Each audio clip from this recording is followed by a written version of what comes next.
From bleak farmland to economic engine and landmark of China's reform and opening up, Shanghai's Pudong district has dazzled the country and the world with phenomenal growth in just 3 decades. Its GDP has skyrocketed from around 6 billion yuan in 1990 to over 1.2 trillion in 2019, more than 210 times larger. And it became the engine of Shanghai's economic development and a symbol of China's links with the world. So how was Pudong able to emerge and rise? Can its success be repeated? And what does it tell about China's reform and opening up? To discuss these issues and more, I'm happy to be joined by He Weiwen, Senior Fellow of the Center for China and Globalization, Hong Hao, Chief Strategist for the Bank of Communications International, and later by Steve Keen, crowd-funded Professor of Economics. But before we start our discussions, here is my take on the story of Pudong, the Chinese Manhattan.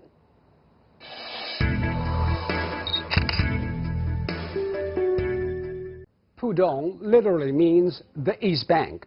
It was a blank bank 30 years ago, but now Pudong is to Shanghai much like Manhattan is to New York. Not only a big part of the economy, but the engine of the region.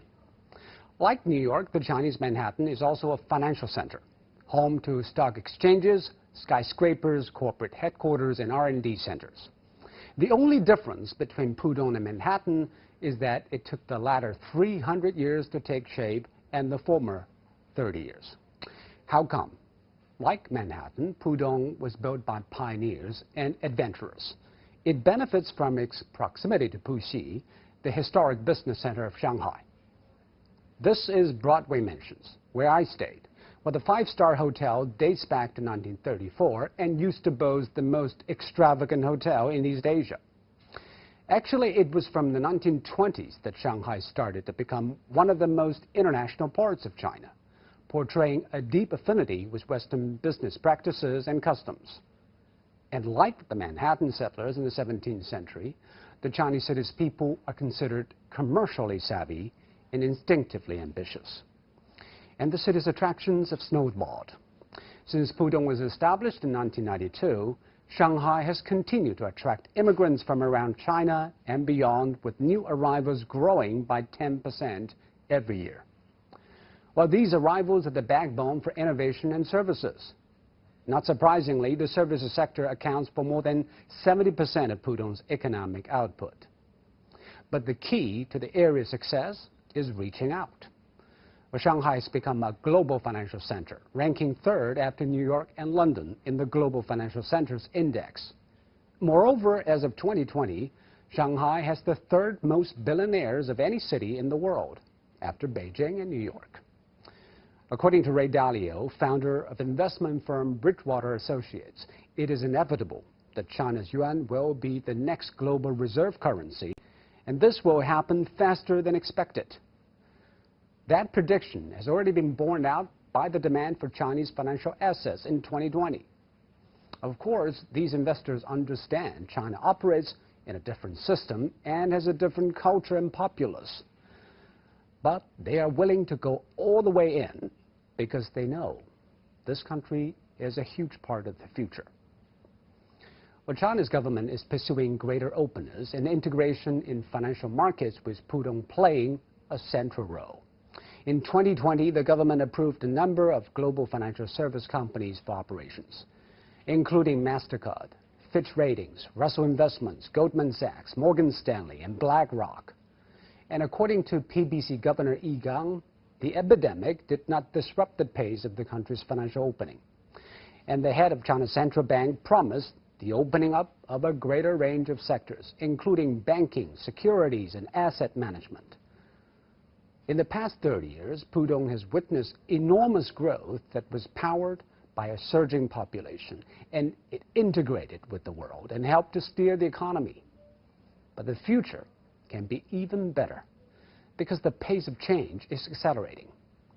As China continues to grow and the yuan becomes a pillar of the global economy, more and more international firms will bring capital and expertise to Pudong to power its rise to the pinnacle of global innovation.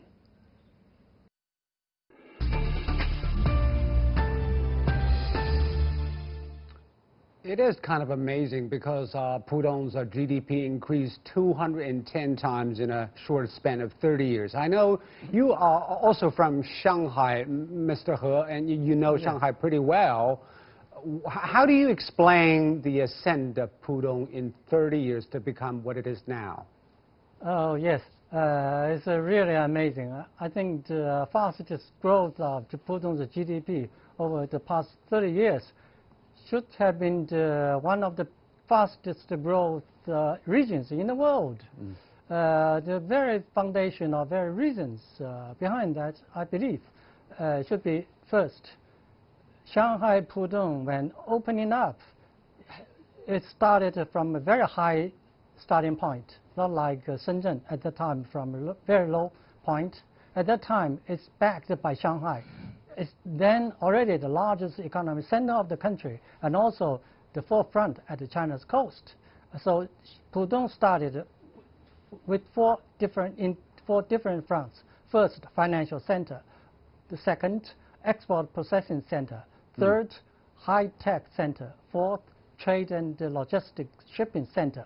So with the four wheels going ahead, and was supported by Shanghai and backed with the Yangtze River Delta, which accounted for 24% of the total GDP of the country. So Pudong has been growing so fast. It's no strange. And Hong Hao, your take on Pudong's path, what contributed to its success? Yeah, well, I think besides the policy support, the role of the financial market that is growing ever larger every day shouldn't be ignored. Indeed, as you know, business opportunities follows the money, and then it creates a virtuous cycle, for money to come in, and then more business, and then more people to flood into this region.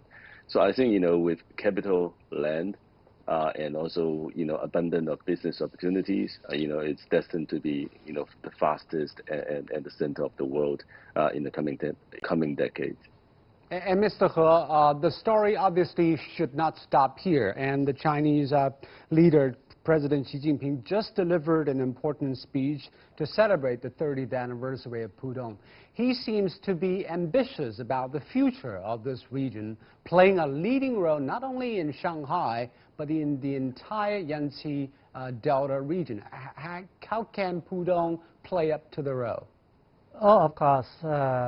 We know that China has mapped out major plans for regional integration and coordinated development. And among all the regional economic areas, Yangtze River Delta is by far the largest and the most advanced. And within Yangtze River Delta, Shanghai is the head, and Pudong is the vanguard of the whole Shanghai and also the whole Yangtze River Delta. And not only for Yangtze River Delta, but Pudong should serve as the stronghold of opening and barometer of high-tech innovation for the whole country. And since its location is just about in the middle of China's coastline and very close to Japan, South Korea, and then facing the other side of the Pacific, Pudong should play a key role and should grow as a stronghold and leading city for the whole region, and even as an important leading city in the world.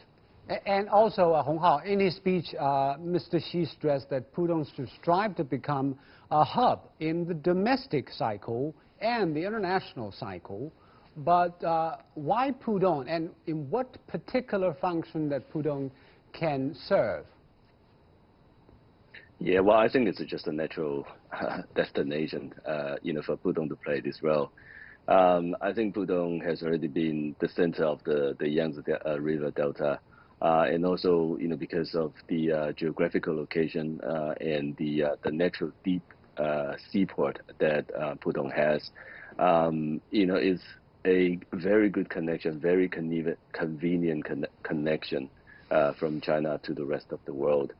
So I think, if you look at the cargo shipment statistics, I think Pudong is consistently ranked, one of the top 5 busiest port in the world.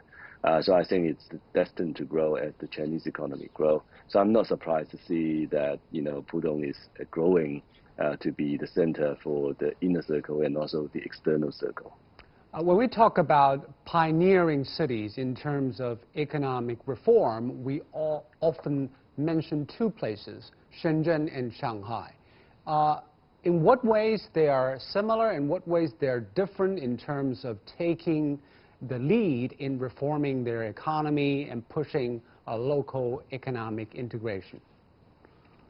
Yeah, I think they both have a very well-developed financial markets. The Shenzhen stock market is almost as big as the Shanghai stock market, but in terms of trading volume, Shenzhen stock market is actually higher. Because of the supportive role of financial capital, business can continue to grow. I think Shanghai, has grown into a financial center for China, and I think Shenzhen is an innovative center for China. So many of the high-tech assemblies and circuit board design and many other high-tech science industries are actually being very fastly developed in Shenzhen. So I would say that the two are very similar in the sense that they enjoy very rapid growth, but the driver for their growth is slightly different.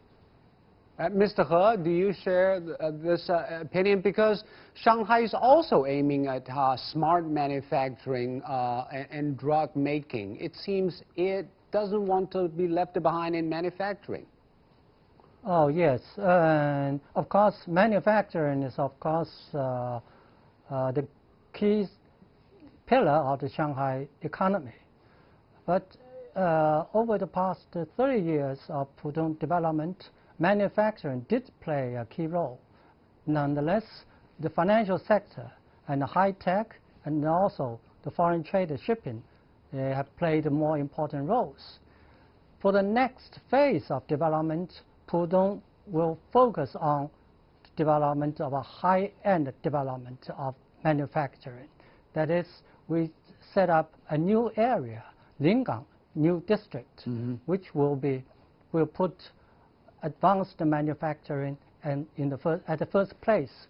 The goal was by 2025, the total industrial output value should reach 2.5 trillion yuan.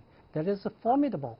If we put it as a single city, it will rank third in the country.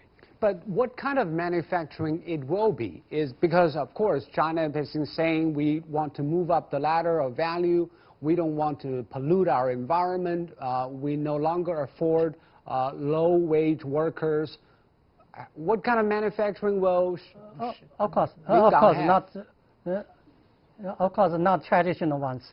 First, the new energy vehicles.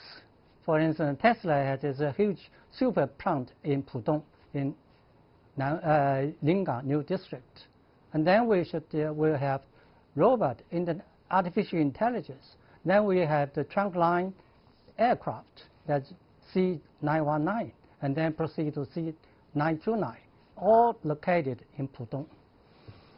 And Hong Hao, of course, when international audience are watching this, they wonder what is behind the success.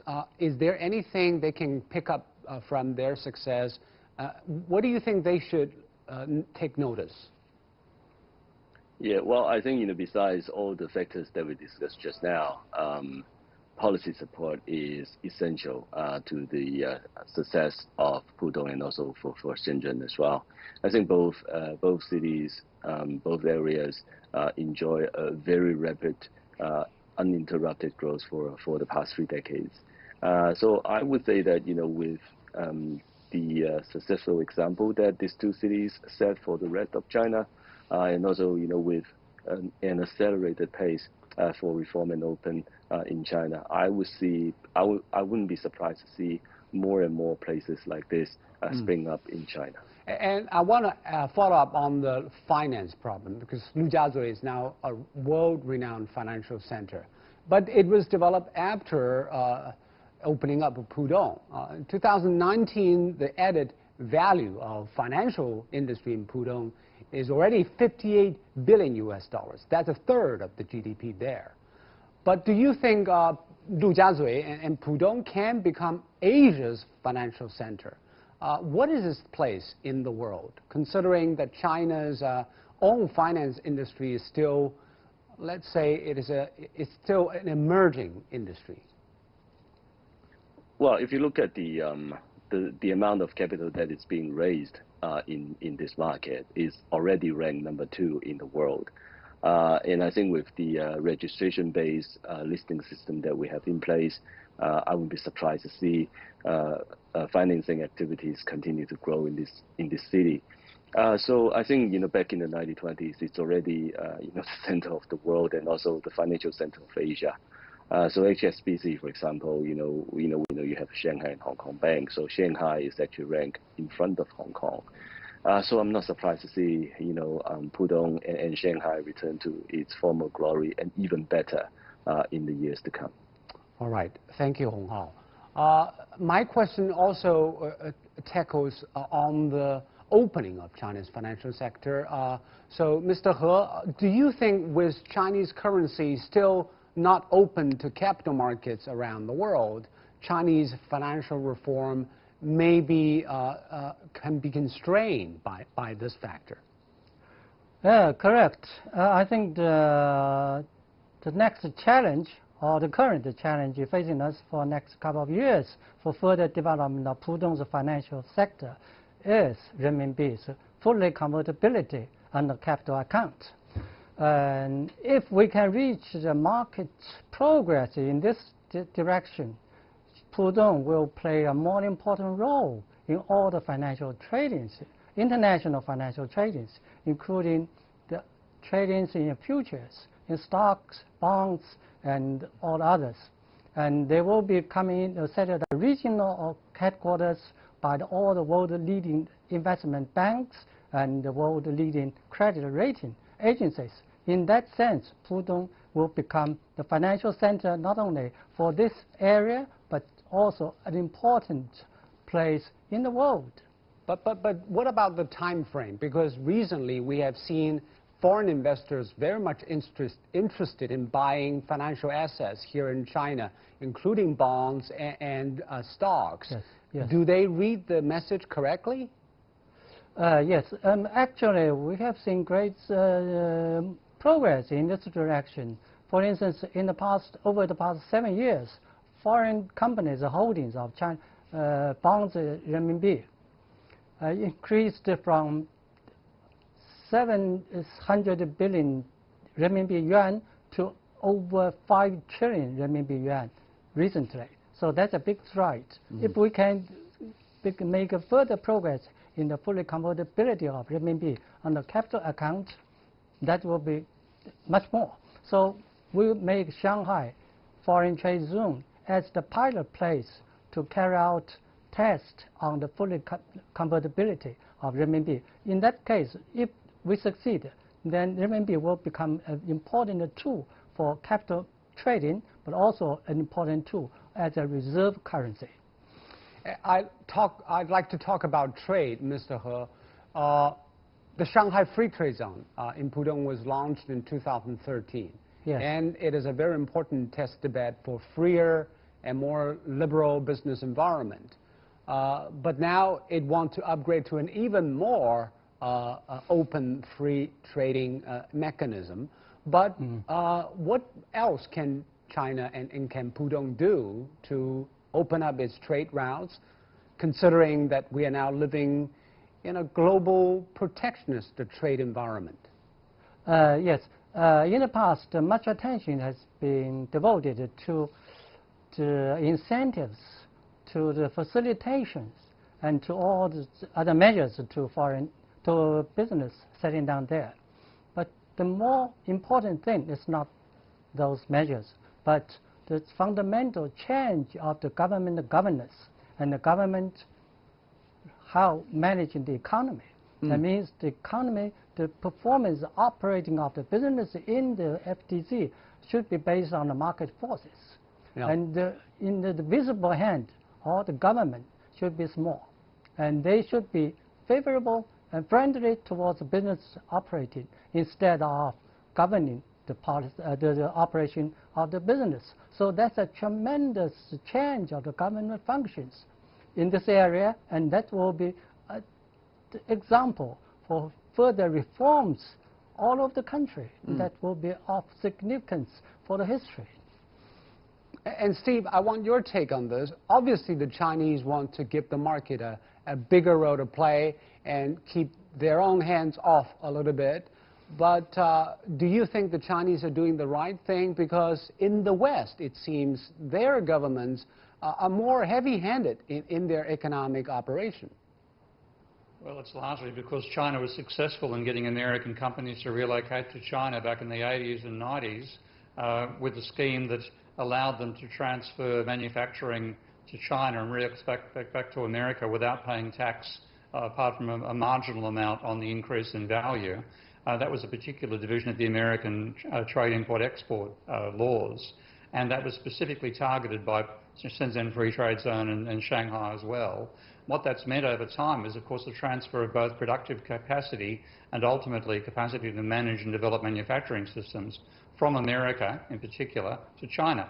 And China now, having done that, it really doesn't need the Americans at the technological level, with the sole exception of microprocessor chip manufacturing. So China doesn't need the relationship it had with the West beforehand. And I also think that we're now in a post-COVID environment, or going through a COVID environment, facing climate change coming up. I don't think that means that China should try to enhance free trade anymore. I think I have to think more about reliance and actually more about government management, because at some point we'll need to reorient capitalism in general to cope with climate change, and I don't think that can be done just by the private sector.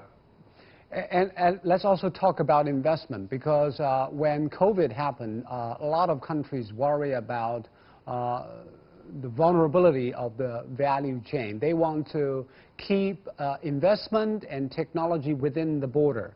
But more than $5.9 billion in investment was made in Pudong. Do you think foreign investment will keep coming into China? Because, of course, there were worries about exposure to the Chinese supply chain. Steve? Yeah, probably will still coming in, but I think the orientation in America, even if Trump finally concedes that he lost, is going to be about re-establishing some manufacturing capability locally. When they finally do their diagnosis of their disastrous handling of COVID, part of it is going to be their inability to produce masks, respirators and so on and so forth, because they outsourced that capability to China. It was profitable to do that, but it was actually, of course, when the crisis hit, it meant it didn't matter how many pieces of American paper you handed across the border to China, you didn't get any respirators or masks back. And I think make America realise they have to have a local manufacturing capability, which they've undermined quite drastically in the last 40 years. And Mr. He, I want your take on this. Will China continue to attract foreign investment as a lot of countries worry about their overexposure to Chinese value chain? No. I don't think the Chinese government is worrying about overexposure. We see that per capita foreign for FDI inflow stock in China was less than $2,000, but world average was about 5,000, and in developed countries it's over 20,000. So there's still far away for China to go to attract further foreign investment.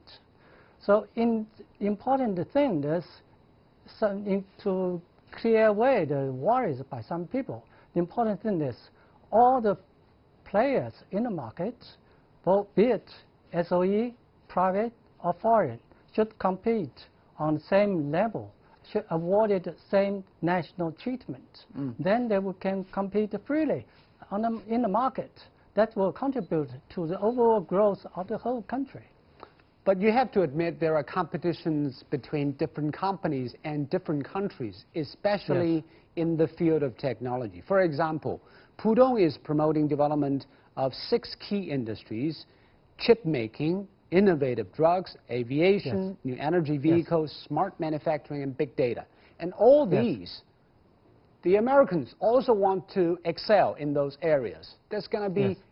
fierce competition, and probably that's why there is conflicts between the two major powers right now.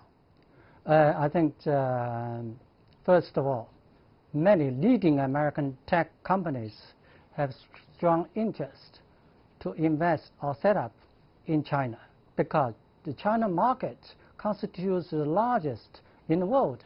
Just we take semiconductor, for example. China accounts 33% of total world semiconductor market. All the leading American chip makers have a high percentage of China market dependence. If they lose China market, they cannot be the world leading companies. So China market is so important. In order to solidify the market, they should set up R&D centers in China and work with Chinese companies to have a good market prospect.